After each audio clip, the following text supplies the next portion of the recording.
Welcome to this episode of the Structural Engineering Channel podcast, a podcast focused on helping structural engineering professionals stay up to date on technical trends in the field and to help them succeed in their careers and lives.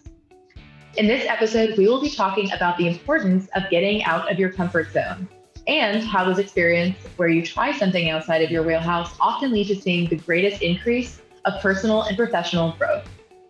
I also have a very big announcement for you that we will get to a little bit later. Joining us today is Anthony Fasano, CEO of the Engineering Management Institute, or EMI, the owner of this podcast, and Kara Green, the Structural Engineering Trade Manager at Hilti North America, for a very special episode. I'm your co-host, Alexis Clark. I work in Hilti's North American headquarters as the product manager of our chemical anchoring portfolio in the US and Canada. I'm a licensed professional engineer in Texas. I received my bachelor's in civil engineering from UT Austin, and I'm currently an MBA candidate at Auburn. I'm your co-host, Matt Picardal. I'm a licensed engineer at DCI Engineers, practicing on structural projects in California with an undergraduate degree from Cal Poly Pomona and a master's degree in structural engineering from UC San Diego. Before we go on here, I'd like to let you know that the Engineering Management Institute has started a new series on the civil engineering podcast called Civil Engineering Entrepreneurs, in which they interview top civil engineers in the industry on their entrepreneurial journeys, company visions, people skills, company growth metrics, problem-solving skills, and more. The first episode has already been published and features Gordon Green, PE of Patel, Green and Associates, talking about PGA's journey from 2 drainage engineers to a family of over 80 hard-working professionals. You can check it out at civilengineeringentrepreneurs.com or just go to civilengineeringpodcast.com. Now let's jump into our conversation of the week.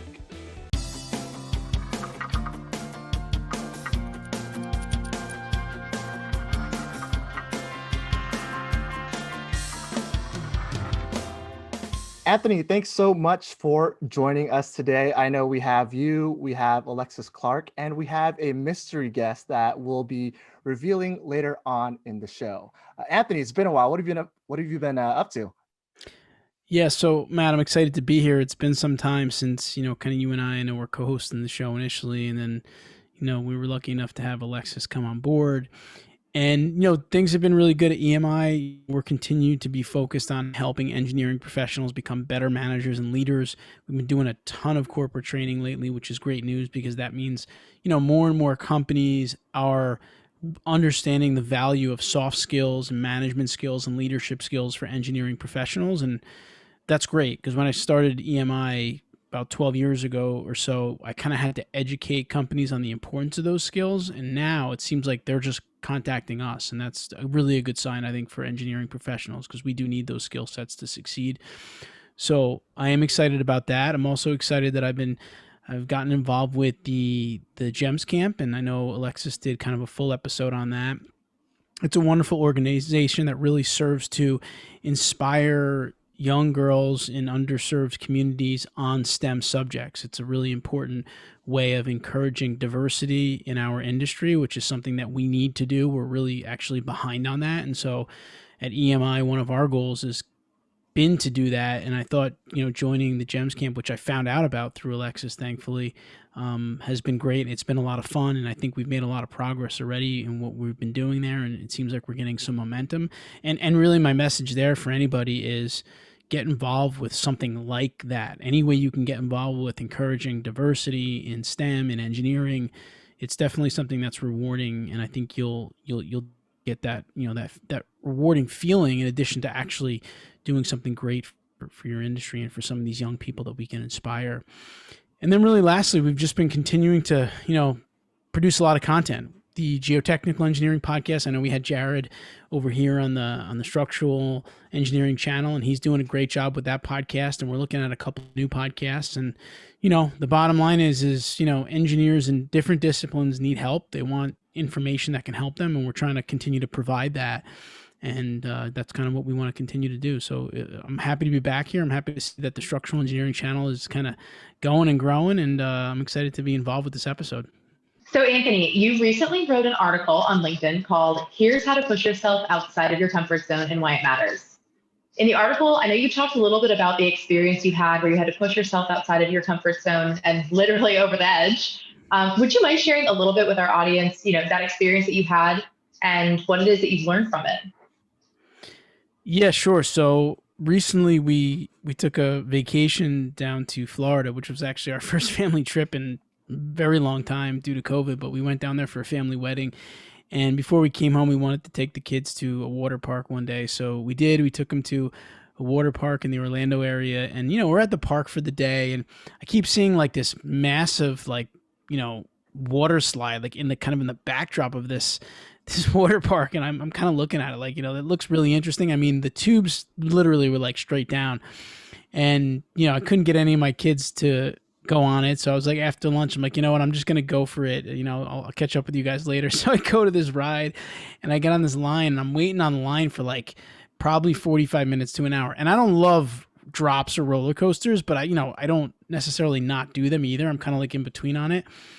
So I'm waiting on this line. I'm going up, step after step. It's literally like a 45-minute line. I get up to the top and it's literally a free fall water slide. So basically what that means is you climb into a tube, they close the door, there's a floor underneath you, and then they give you like the 3-2 countdown and the floor underneath you disappears and you just drop down and basically your stomach comes out of your mouth essentially and it feels insane. But what was interesting was I got up there and you start to get really nervous like in that last flight of steps because you're able to peek up and you see like what people are doing. And I would say that about half of the people that came up did not do that. Right? I mean, there's another option if you don't want to get in one of the 3 tubes. There is actually just a free slide. You can get in and go down it, but it is also still like a straight down slide. And I would say that half of the people either come out of the tube and go in the free slide or just walk back down after waiting an hour. That's how kind of scary it can be. Even they get in the tube, they close the door and then they give you the thumbs up, and people, once they give the thumbs up, people don't give the thumbs up. They say, let me out. And so I got up there and I was like, you know what, at this point, I'm just going to do it. I mean, I'm not going back down. I'm here. I want to be able to kind of like hail type of thing. So I get in the tube. I watched the people in front of me. One girl comes out. Another girl tries to grab the glass as she's falling down, which you can't do. And so I get there and I'm like, listen, it's going to be quick. It's going to be over soon. And, they close the door. When they close the door, the sound of a heartbeat starts going. You hear that, like they play that music. Oh no. And so now I'm sitting in there and the heartbeat's going and the girl looks at me and gives me like the thumbs up. And I'm just like, thumbs up. And then you hear like a countdown, kind of like a faint 3, 2, 1. And all of a sudden the floor is gone. And it's basically like, seriously, like your stomach is just like, coming out and you just drop after like 2 seconds. Then you start to lay like more flat, but it's just the rush of like that couple of seconds there, which is insane. Like when you're waiting after the thumb up, you're like thinking to yourself, like, what the heck, what am I doing? Like, this is insanity. And it's like almost too late to stop it. And then you're just like waiting for the floor to drop out. So the whole experience was, I mean, it was really cool. It was like terrifying, but what it really was cool about it was that one of the things that I often talk about in a lot of our training podcasts with engineers is, a lot of times in your career, you need to do something that is, uncomfortable. And it's something that is outside of your comfort zone. It's something you don't want to do. But many times you have to go there to like get to the next level in your career, or achieve your goals. You need to push through that. And so it kind of made me feel like I'm not creating those kind of rides, but I wanted to push through it. I wanted to do it.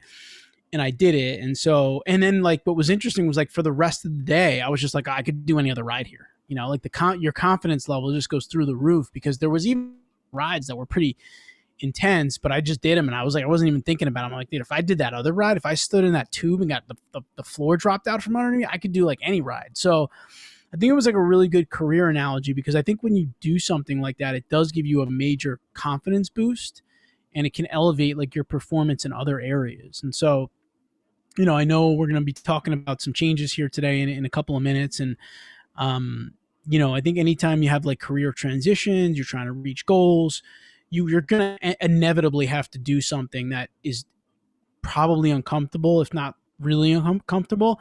And I feel like if you're not going through events like that, you're probably not, transition, heading up in your career, heading towards your goals, most likely. So that's kind of my somewhat scary story. But now that I've done it, I feel good about telling it. Anthony, as you were telling that story, I could feel my heartbeat start to race, and I started to get a little bit short of breath. And you explained that one girl who was clawing at the side of the glass, and she was that would have been me. That would have been me. I would have been like, I will pressure. I will put so much pressure on either side of this glass where I will not fall off the thing. First of all, congratulations, because that does take a certain amount of courage to be able to do that, and a trust outside of something greater than yourself. You can call that as spiritual as you want, but that takes real courage to accept your circumstances and to let the ride happen. Yeah, no, for sure. And that one girl that I was talking about, she actually came out of the tube twice. Like, she didn't give the thumbs up. She came out twice. She got back in, and eventually, she ended up going down. But anyway, yeah, it's just like you said, it just takes some confidence, takes some courage. And then I think it's like anything, once you push through it, I feel like you get that confidence boost and your confidence stays at that level, and that's how you really, truly build confidence. You have to get it up to a point where it can stay up, and then, look for something else if you want to take it higher. Yeah, absolutely. I know. Well, relating to that story, for sure, it was, I might have been walking down. I'm not a big fan of those, so I definitely felt all that pressure. But yeah, in terms of like uncomfortable situations, something similar to me that happened early in my career that would give me that type of anxiety and the heart beating and all that was, it was when I was still getting my bachelor's. I was at Cal Poly Pomona, and they would make us take a public speaking class, technical communications. So that I always dreaded that class, and once I was in it, yeah, I still dreaded it. And for me, my background was, during high school and all that stuff, I was a really shy and quiet person, and always hated public speaking whenever we were forced to do it. And so I just thought I wasn't cut out for it. But when we got into this class, they would basically just make us do it. And what was helpful was you'd get feedback and stuff.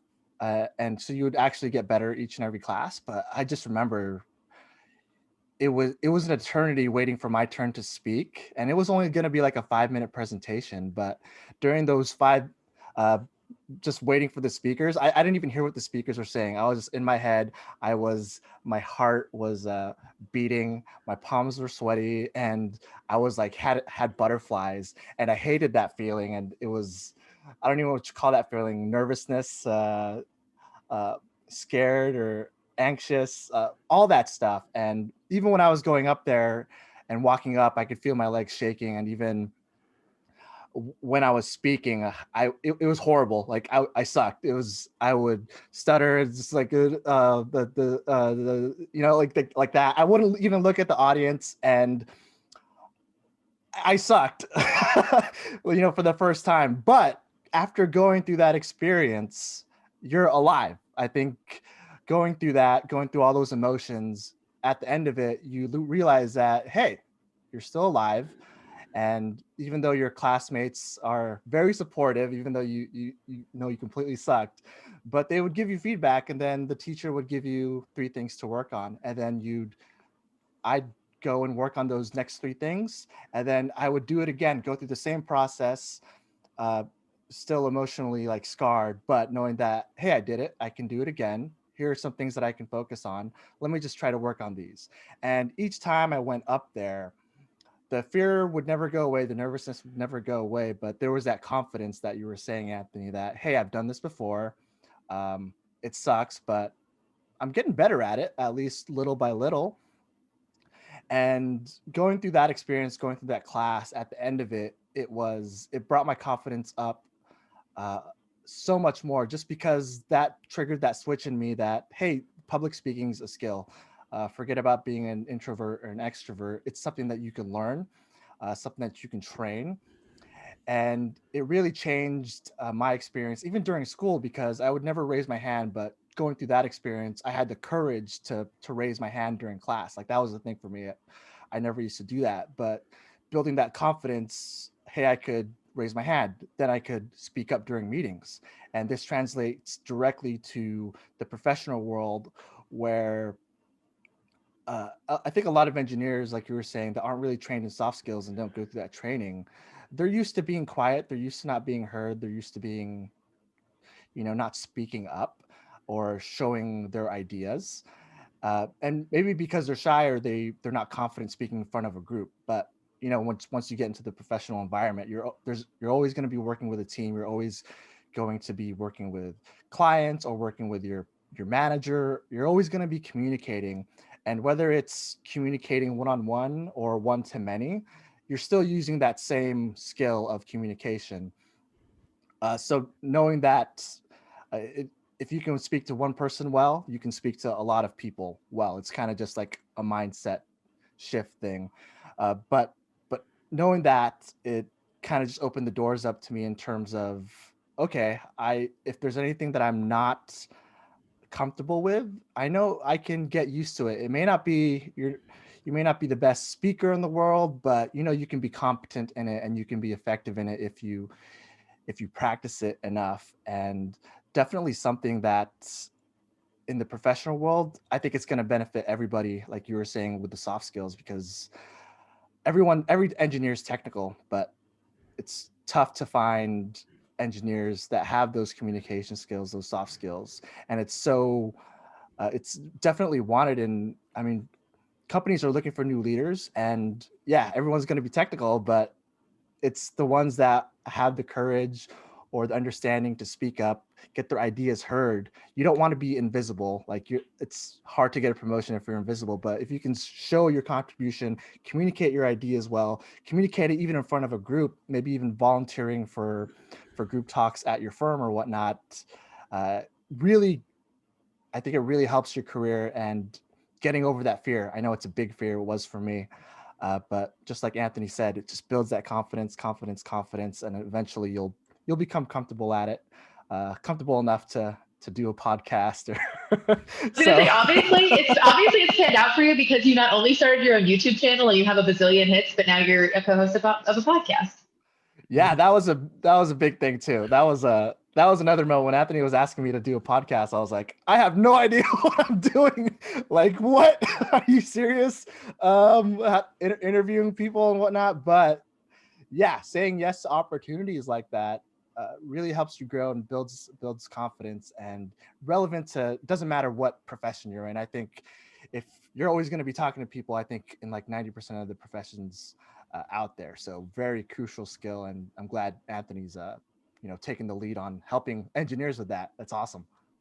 Yeah, and like to Matt's point, I think all of these experiences in your career just build upon one another. And, I would recommend that, those of you out there don't necessarily just look at your experiences kind of good or bad experiences, but they're all really learning experiences. And, every time you accomplish something, every time you don't accomplish something, you learn from it. You most likely build your confidence, and then that builds you up to the next opportunity in your career. And I just hope that through this episode that we're kind of inspiring some engineers to be uncomfortable, do things that are uncomfortable, because that's what's going to push you in your career to get to probably most likely to some of the lofty goals that you are shooting for. Absolutely. So I actually have two examples to share. One is professional and one's personal. And I think they're both really important that you stretch yourself in both of those dimensions of your life. So many of you know that I started as an engineer with Hilti, and throughout the course of my career, I transitioned from field engineering to technical marketing as a structural engineering trade manager. And one of the reasons I felt comfortable and ambitious to make that pivot, although it was very different from being a consulting engineer to moving to engineering marketing, is that I knew the content. I knew the technical aspects of the products that I would be supporting and the different initiatives and software that we'd be supporting. So I at least knew half of what the role was responsible for, and the marketing stuff were soft skills that I could figure out on the fly. But I had an opportunity at the end of 2019, beginning of 2020, luckily before the pandemic hit, where I was asked to be one of three people selected from throughout the Hilti world to come together and evaluate a new business opportunity. And when I learned of the experience and the opportunity, I immediately said, I'll figure it out. I'll do it. I mean, these are people that I respect, and this is a really amazing opportunity. And as soon as I said yes, I recognized, oh my God, these are people I really respect, and this is a really big opportunity. So I didn't want to let them down. And I admittedly felt some sense of imposter syndrome because the technical area that we were assessing was now outside of my wheelhouse. So not only am I doing a business opportunity development, which I had never done before, especially at the global level, I also wasn't very familiar with the actual aspect of construction that we were evaluating. And it was terribly humbling at first. I was thankful that I was able to ask a lot of people along the way, how can I be a better partner? What can I really bring to the table? What are you expecting from me to contribute that's different than my peers? And in asking some of those questions, I really made a definition for myself of how I could be successful in that opportunity. I don't think I nailed it. I wasn't the most valuable player on the team. But among this team of 10, through that experience, not only was able to contribute to the project, but I learned so much that I would not have had the opportunity to do so outside of that one-off chance to really try something completely out of my comfort zone. I think I had one semester of my MBA under my belt when I said yes. And that does not a business person make. So it was definitely outside of my technical depth as well as my business acumen, which was definitely very interesting. The second example I give is very brief, but in 2018, one of my girlfriends that used to be my roommate in college taught me how to oil paint. It's a skill that she was very talented at. And I thought, okay, I'll just start oil painting at home. That's kind of fun. It's different. I like art. I'm kind of creative. This will be a good outlet, something creative to do outside of work. And in my hometown of Fort Worth, there is an art week that's a pretty big deal. And there are several juried exhibitions where anyone can submit. And they're judged by someone who's been selected, and they're a panel, and they evaluate the art, and they select a certain number, and they show them. They can be sold. And just a year and a half into my oil painting journey, I had someone say, hey, you paint stuff that is just as good as whatever nonsense they're picking and putting up on these walls. You should submit. And although it has nothing to do with engineering competency, I think as engineers, sometimes we freeze up if we don't feel 100% capable of doing something. And I am not a classically trained artist. I certainly don't have a background from that.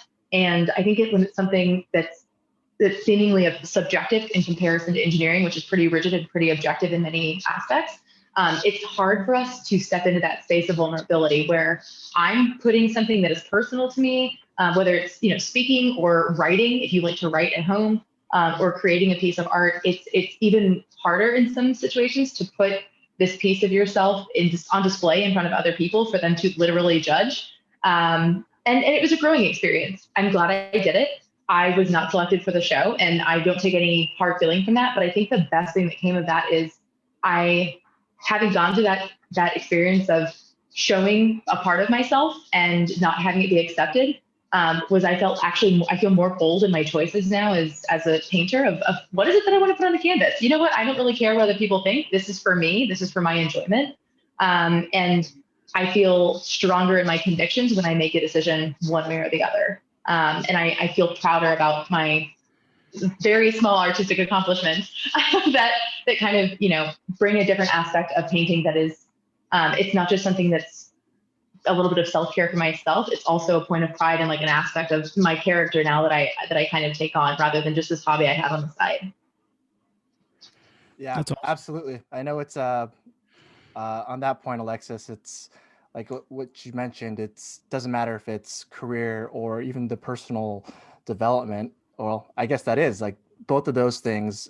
You can get lessons, whatever experience you go through, and it either give you more confidence or maybe you can translate some of the skills. But I think overall, trying to learn something, I think taking things as a lesson, like, hey, maybe this isn't the best way. Like, hey, I'm not proficient in this, but let's see what we can learn from it. Let's go with it, and what can we learn from this experience? It may not be good, it may not be bad, but I think you can always learn something from it, and I think either way it'll help you grow. Yeah, and I think, I've done a lot of work with engineers, like one-on-one, like career coaching, advising, and I think what Alexis mentioned there at the end about, being confident, caring less about what others think of me is definitely a sign of increase confidence, because when you're confident, you know, a lot of times you could care less. You're focused, you know what you want to do, you're going to do it. No one's going to stop you type of mentality. And I feel like when you have that mentality, the ceiling in your career is much higher, because there's really no one's going to be able to stop you because, or you're not going to stop because you think someone's going to think something. You're just going to, you know, be focused on what your goals are and know that you can hit them and just go after them. And so that's for those of you that are trying to gauge whether or not you've been able to grow your confidence, feeling like that could be a definite, you know, positive indicator.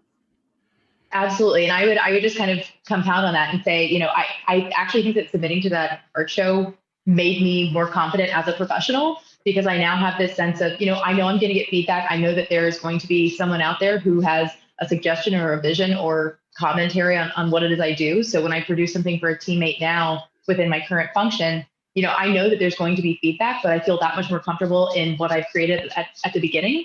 And I know that just like design or a presentation or anything that we do in our professional world, there's always an iteration. It's never the first in anything we create.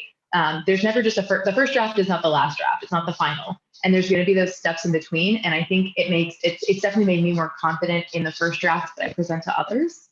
And it has made me more receptive and more, a little bit more self-assured, I guess, when I do get that feedback. I think many engineers, we're so hard on ourselves, and we want to be precise, and we want to be accurate, and we're very thorough by nature. And so we're afraid to show a vulnerability of, oh, I forgot something, or, oh yeah, that's a good point, I didn't think about it that way. And I think even some of those little personal victories where you've sharpened a new skill, or you've put yourself in a scary position that pushes yourself outside of your comfort zone, you embody that, and it's something that you can easily apply to your professional world as well. Yeah, and just one last thought, I guess, to take it full circle back to that waterfall, that water slide that I was talking about, was that the effort and the energy to get on that slide and go down was tremendous. But once I did it, everything else was so much easier, right? It's like I could have done anything else. So I think that's also something you look for when you have something that is scary to you, is that it's going to take a lot to push through it. But on the other side of it, everything becomes so much easier. Well said. Yeah, for sure. I think that's one of the building blocks of confidence. Like once you get over one thing, hey, you bring on the next challenge. Let's do it. Alexis, you mentioned earlier that you have some big news to share with us. Are you ready to share it with our listeners? I sure am. And I think you just gave me a perfect segue, because it's all about what's that new challenge. I'm incredibly excited to share that I have been offered some great opportunities here with ENHANCEMENT North America. One is a specific leadership development program that I will be intensely involved in for the remainder of 2021, as well as some new responsibilities moving forward. So I'm super excited for those opportunities. I can definitely attribute some of my success and some of the confidence and speaking abilities that I've built over the past year that have gotten me into these new challenges directly to the podcast. So I'm very thankful for my time here. Honestly, this is probably one of the funnest things I've ever done. This was new for me. This was outside of my comfort zone to an extent. And I have been so enamored with this process, and getting to speak to all of our amazing interviewees, and getting to obviously work with the best co-host ever, Matt Picardle, and the entire EMI team, Anthony, Angelique, just everyone we've had an opportunity to work with, the other podcast hosts. This has been a very beautiful and unique opportunity that not many people get. And I'm glad I took the chance and put myself in this position to grow myself in different ways. But unfortunately, I will be officially leaving the podcast after this episode. Yeah, well, we're all going to be sad to see you go. I was excited when you accepted the offer to come on as a host, and as I know Matt was as well, and you've worked well together, and I think you've gotten a lot of good information out to a lot of structural engineering professionals, and that's the goal of this show, and you guys have done a great job on it. And I'm glad that it was something for you that was, a little bit out of your comfort zone, because it helped you to grow while, helping our guests hopefully to grow with some of the information you were providing. So, I guess I could say from EMI and from the listeners, if I can kind of speak for them here, thanks for putting the time in. And as much as we're sad to see you go, we're excited to hear about who you're going to introduce to us here, our mystery guest that's going to have to come on and kind of fill the void. But I think we think that she'll do a great job. Absolutely. While I leave you, and I'm sad to do so, I know I'm leaving y'all in fantastic hands, as if Matt Picardo wasn't enough of a rock on this show to promise that it's going to be steady moving forward. I'm really excited to introduce to y'all Kara Breen. She is the new structural engineering trade manager for Hilti North America, and I'm excited to introduce her now. Yes, thank you. I'm very excited to be on the podcast. I just realized, Matt, you mentioned that you had a YouTube channel, and I realize now that I have actually watched your YouTube channel. I have watched a couple of videos, and I was like, this guy looks oddly familiar. And now I know why. It's a small world, the structural engineering world. Yeah. Matt and I were actually chatting back and forth between each other during another episode where I realized I just read this guy's article in Structure Mag, and I was going to email him about it, and we were kind of talking back and forth. It is definitely it's a small pool of leading characters, we can say, that really lead the structural engineering industry, and I pose that as a kind of an opportunity to many of our audience members. If you're listening, that means there's space for you. So please join the pool. Yes, most definitely. So I'm, again, extremely excited to join. I know there's a little bit about my background. So I'm currently, again, the new structural engineering trade manager for Hilti North America for US and Canada. Beforehand, I worked as the structural field engineer for Hilti in Houston, Texas. And before that, I worked as a design engineer for a small firm in Huntsville, Alabama. I received my civil engineering degree from the University of Alabama in Huntsville, and I've been currently working, I guess now for, wow, it's been, 6 years already since I've graduated. But yeah, I'm very excited to join you all.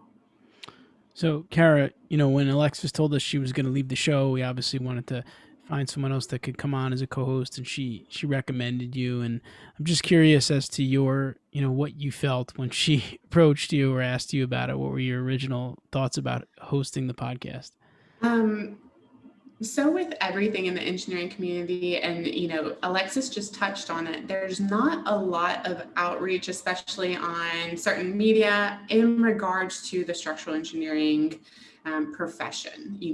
There's not like, well, Matt obviously has his YouTube channel, which now that I realize it's him also on this, it shows that the reach and the discussion around structural engineers is very small, especially in maybe a social media space or a podcast space. So when she approached me about it, I thought it was a very interesting opportunity. So I've worked with Alexis for the past 5 years. She and I used to be on a previous team together. And I follow her on LinkedIn, and I kept seeing these pop-ups about the Engineering Management Institute. And I started looking at the podcast, looking at some of the conversations that were being done on the podcast. And it looked like a great growth opportunity, which has been previously mentioned, that getting out of your comfort zone. All of you have mentioned different stories of getting out of your comfort zone. And while Hilti making the transition from a more design role to Hilti, which is a very expansive role in regards to development, because we work as a field engineer. While we are technical experts, we also have we have to gain marketing experience, sales experience. We do continuing education. We do internal trainings. That is a very expansive role in regards to development and getting out of your comfort zone. So I spent 5 years in that role, so I felt fairly comfortable. So with this new role, it's always interesting, or when I was approached with this opportunity, it's just that one extra thing to make me uncomfortable. And I think there's the saying, get comfortable with being uncomfortable in order to develop yourself. So that is kind of one of the reasons why I decided to take the opportunity. It looked like a great growth opportunity. That's awesome. Thanks for sharing that. And again, it really fits in well. And that's kind of why we wanted to go with this theme of this episode, of course, of trying to push through some of the challenges in your career, or, Kara just really summed it up great. You have to kind of be comfortable with being uncomfortable if you want to grow in your career. And I don't really know many people that don't want to grow. So we kind of all essentially need to do that. And, one kind of last question I have for you, Kara, as we kind of transition here is, what would kind of be one of your goals, or what's a goal for you of hosting the podcast? Kind of what would you hope to accomplish through this process? So, and it may have been the conversation I had with you at one point in the past was, so how I was working with Hilti, and I used to be a design engineer. I remember being a very introverted design engineer. I remember being essentially like the junior engineer who did all of the grunt work, who sat quietly in her office, ran through the calculations, and handed it to the supervisor, and he would go talk to the owner. And when I made the transition from Alabama to Texas, and I made the transition into the role that I had prior to this one that I just took, there was a lot of development that had to happen for me to be a better engineer for the engineers that I served, in order to kind of convey communication, just to, I don't know how to say this, to provide them opportunities for growth in their own designs in what I was doing with Hilti, but also during that time, who I worked with were leaders in the organization, and there were specific characteristics that set them apart. And you all have touched on them. It's the soft skills that they have that allows them to lead projects, that allows them to speak to owners, that allows them to collaborate with multiple people across their organization. And as I've grown as a professional myself, I know that those skills are very important for the growth of anyone who wants to move forward in their career. So a podcast in particular that addresses soft skills, or which we talked about, getting comfortable with being uncomfortable, or all of the things that caused us to grow professionally. The Engineering Management Institute really addressed that on your website, on all of your communication. It's talking about growth and getting out of your comfort zone of just being, I hate to say a keyboard warrior, but stuck behind your desk and not progressing. That's probably not the most appropriate thing to say. I like it. I've never heard that term before, keyboard warrior. No, I think you're right. I mean, I think if you want to sit there and just do what you're doing as an engineer every day, which is all important work, it's easy to do that. But, if you want to, serve your clients better, if you want to be more proactive in your community, you're going to need to get some of those other skills. And so it is good, Kara, to hear you talk about the importance of that, and kind of that being something that drove you towards taking on this experience, which is awesome. And I think, to your point, one of the things we want to try to do with the podcast here going forward is, balance it, have some technical and have some soft skill topics so we can kind of weave them together, because structural engineering professionals need both, just like every other type of engineer out there. And so we're excited for that, and we're excited to have you. And it's great that that's kind of like something that drove you towards it, because that's exactly, like you said, the goal and the mission of EMI and the podcast in general. So that's really special. So I just want to once again welcome Kara on board EMI. We're thrilled to have you on board, and I think you're going to do a great job continuing to grow this podcast and help more and more structural engineering professionals. And we're happy that, you're taking on the challenge, kind of pushing yourself in your career.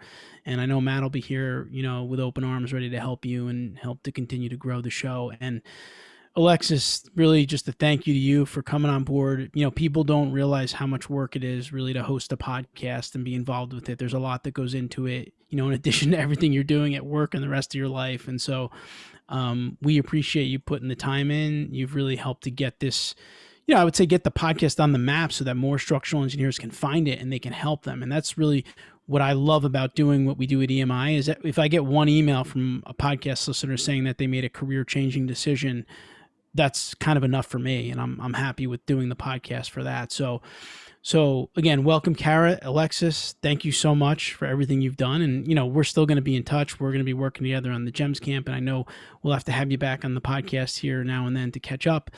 But with that, we're going to let Matt and Alexis kind of take us out and give us their final outro here together on the podcast. So thank you so much, Alexis. Awesome. Yeah.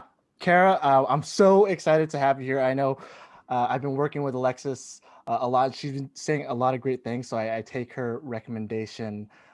I definitely trust her recommendation, and I already got to meet you for a little bit. Definitely want to get to know you more throughout this whole process, and I'm sure we'll do great. But thank you for taking up a challenge. I know it's not comfortable at first. I think we were all in that same boat, but I'm so glad that you were able to accept that, and I know you'll get a lot out of it too. Like what Anthony was saying was, the reach and helping other structural engineers.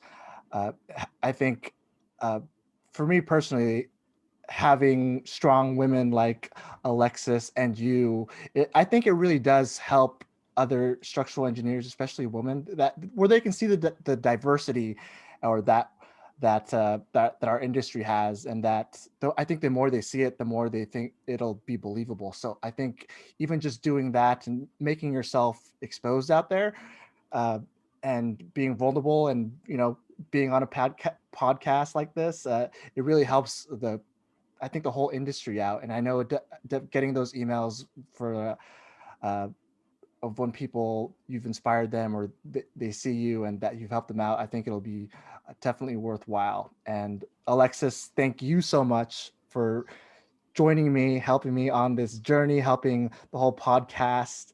I definitely learned a lot from you. I'm definitely going to miss you. You have such a great way with people. That's something that I've definitely learned from you, how you connect with people, how you treat them, how you listen.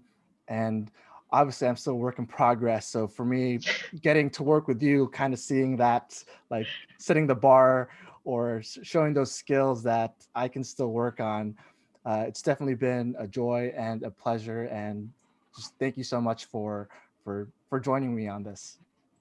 I really appreciate the very, very kind words, Matt. I think listening in people are skills you never stop growing. So that's one that we can all get comfortable with being uncomfortable, because there's always room to be better. So I'm a work in progress myself. I guess I just want to close it out by saying, Kara, I think it is so beautiful that you bring it back to this service. You're here to help others, because that's really why we do this. This is why Anthony started his company. This is why Matt and I have been podcast hosts. This is why you, Kara, felt compelled to take up this challenge. And it really is in the service of our audience, and to make sure that they're getting beneficial technical and soft skills, and they're getting information that they otherwise maybe wouldn't have time to procure and read and digest and understand on their own. And there's something really noble in that, and there's something beautiful in coming to service of others. My final comment is to the audience. I want to thank you guys for a year and a half of an amazing journey. Thank you, like Matt said, for emails and LinkedIn messages and texts and whatever else we get. Any kind of communication from you guys is always encouraging to us, because we don't always get to hear your direct feedback. So it's really wonderful to get that kind of outreach.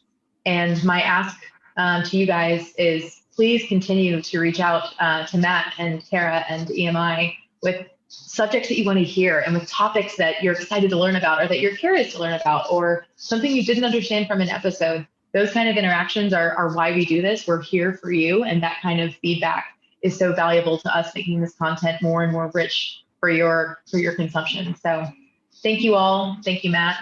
Kara, you're going to rock it. I'm glad people like my suggestions, because I thought I did pretty well at recommending you. So looking forward to all the great things you do.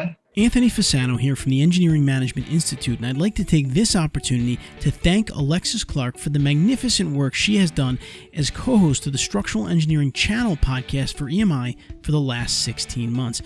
I knew when I first met Alexis at a structural engineering conference a few years ago that she was the perfect person to be one of the co-hosts of this podcast. She's one of those people that has such a passion for the work that she does. She's always the first one to come up with new ideas, and she does have a heart of gold. She also introduced me to the GEMS camp, a nonprofit organization that is focused on providing STEM awareness and education to underserved girls, where I now also serve on the board of directors. Alexis has some exciting career opportunities ahead of her and therefore will be leaving the Structural Engineering Channel podcast. It saddens me to say goodbye to such an aspiring and dedicated person, but I am excited for Alexis's journey ahead. We've put together a short clip with some of the most exciting moments of Alexis's journey here on the Structural Engineering Channel podcast. Thank you, Alexis, for all you've done and continue to do for the engineering community. Yeah, so I started, I love this. This is great. Videos are the worst. Okay.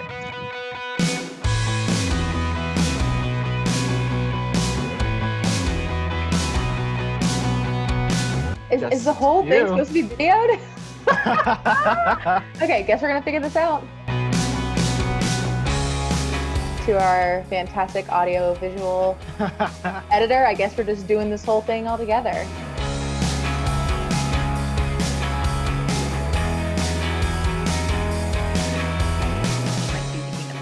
Do that again. Yeah. Am I now? Okay.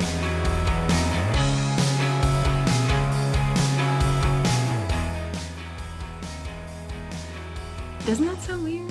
You're right. I'm sorry. Sorry, Angelique. You're right. For much of the U.S. municipalities, when I read it out loud, sorry.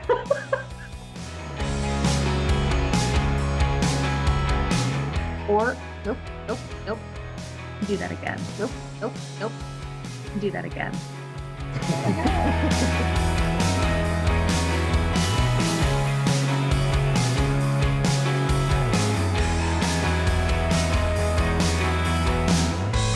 Until next time,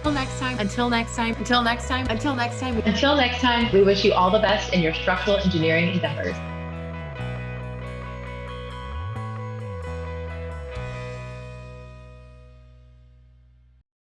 I hope you enjoyed the episode today. We'd love to hear your feedback, comments, and or questions. To leave them, please visit structuralengineeringchannel.com. There you will find a summary of the key points discussed in today's episode, which is episode number 52, as well as links to any of the resources, websites, or books mentioned during this episode. Don't forget to subscribe on Apple Podcasts or wherever you listen to your podcast. Until next time, we wish you all the best in your structural engineering endeavors.